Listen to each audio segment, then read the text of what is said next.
De la politique, on passe à l'économie avec vous, Axel de Tarlet, et le succès sans fin d'Amazon qui devient le numéro 1 français des ventes de vêtements sur Internet.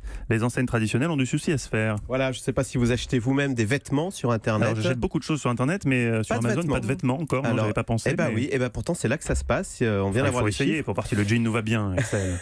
Mais justement, c'était l'un des problèmes. On pensait que les vêtements n'iraient pas sur Internet et ils y vont, parce qu'on pensait justement qu'il fallait essayer les vêtements physiquement. Et ils y vont. Regardez les chiffres. Dans les boutiques de vêtements, donc en dur, l'activité recule, moins 3,5. Et sur Internet, ça progresse, plus 6,5. Un Français sur deux achète maintenant des vêtements.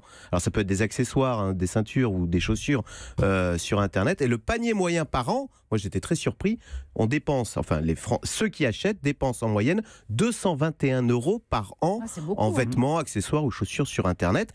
Ce qui n'avait rien d'évident. Moi je suis tout à fait d'accord avec vous, Mathieu. Il faut essayer, il faut même toucher, il faut même voir. Et pourtant, ça marche. Alors, comment expliquer cette migration vers Internet? Alors, comment l'expliquer? Je sens qu'Axel a des réponses. Quand il tape sur la table, ça veut dire qu'il a enquêté et qu'il a une réponse intéressante. J'en ai trois. D'abord, Internet, c'est le lieu des promotions. Alors, vous me direz, les vêtements, c'est pas cher. Bah oui, mais parce que 67% des articles sont vendus en promotion.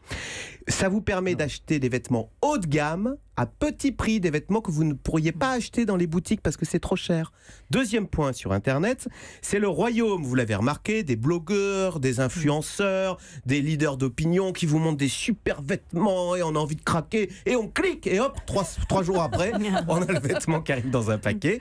Alors, et si le vêtement ne vous va pas, on le renvoie et c'est gratuit. Et c'est gratuit, voilà. Alors c'est vrai qu'il y a un taux de retour important de 17%, mais peu importe, les vendeurs en ligne le savent. Voilà. Et c'est donc Amazon qui est leader des ventes de textiles sur Internet. Voilà, c'est très surprenant. Amazon qui est leader très loin devant. Alors parce que les leaders dans les boutiques en dur, c'est H&M et Zara. Zara n'a jamais cru. Cru aux ventes Internet. Ah bah non, ils sont même nuls.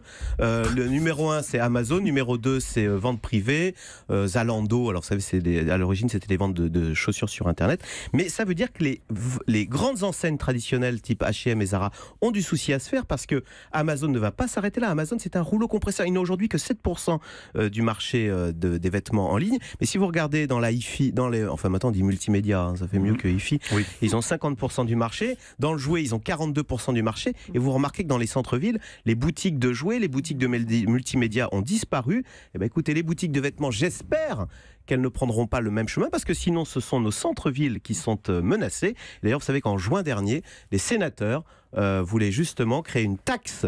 Alors non pas sur Amazon, c'était un peu plus vicieux, sur les livraisons pour revitaliser nos centres-villes.